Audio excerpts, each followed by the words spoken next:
తెలంగాణకు social justice విజన్లో justice Sudarshan రెడ్డిది కీలక పాత్ర అన్నారు రాహుల్ గాంధీ. ధన్కడ్ రిజైన్ వెనుక పెద్ద కథే నడిచిందన్నారు. రాష్ట్రాల్లోని ప్రభుత్వాలను అస్థిరపరిచేందుకే కేంద్రం 3 బిల్లులు తెచ్చిందన్నారు ఖర్గే. విపక్ష నేతల టార్గెట్ గా సీబీఐ, ఈడీలను కేంద్రం ప్రయోగించినట్లు ఆరోపించారు.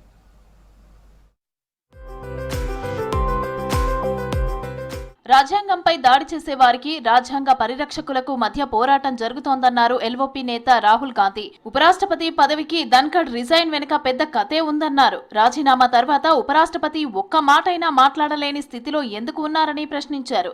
తెలంగాణకు సోషల్ జస్టిస్ విజన్ రూపకల్పనలో జస్టిస్ సుదర్శన్ రెడ్డి కీలక పాత్ర పోషించారని చెప్పారు. జస్టిస్ సుదర్శన్ రెడ్డి రాజకీయ నేత కాదన్నారు రాహుల్ గాంధీ. పార్లమెంట్ సెంట్రల్ హాల్లో కూటమి ఉపరాష్ట్రపతి అభ్యర్థిని భాగస్వామ్య పక్షాలకు పరిచయం చేశారు AICC chief Kharge. There is a lot of action going on. You must have heard, and I'm sure all of you have heard, of the new bill that the BJP is proposing. We are going back to medieval times when the king could just remove anybody at will. There's no concept of what an elected person is. He doesn't like your face, so he tells ED, put a case, and then democratically elected person is wiped out within 30 days. This is new. Also, let's not forget why we are electing a new vice president.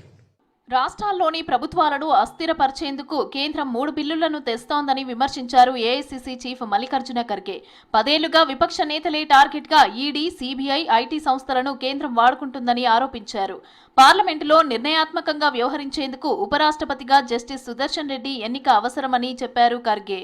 Are set to become instruments in the hands of ruling party to further undermine and destabilize democratically elected governments in these states. We, the opposition parties, stand united in our support for Sri Reddy. We are confident that his wisdom, integrity and dedication will inspire and guide our nation toward a future rooted in justice and unity. Parliament central hall India కూటమి ఎంపీలు భేటీ జరిగింది. సమావేశంలో కూటమి ఉపరాష్ట్రపతి అభ్యర్థి సుదర్శన్ రెడ్డి పాల్గొన్నారు. Congress party parliamentary chief Sonia Gandhi, NCP అధినేత Sharad Pawar, DMK సహా విపక్షాలకు చెందిన ఎంపీలు భేటీలో పాల్గొన్నారు. ఉపరాష్ట్రపతి ఎన్నికలలో కూటమి అభ్యర్థి విజయం కోసం ప్రయత్నాలపై డిస్కస్ చేశారు.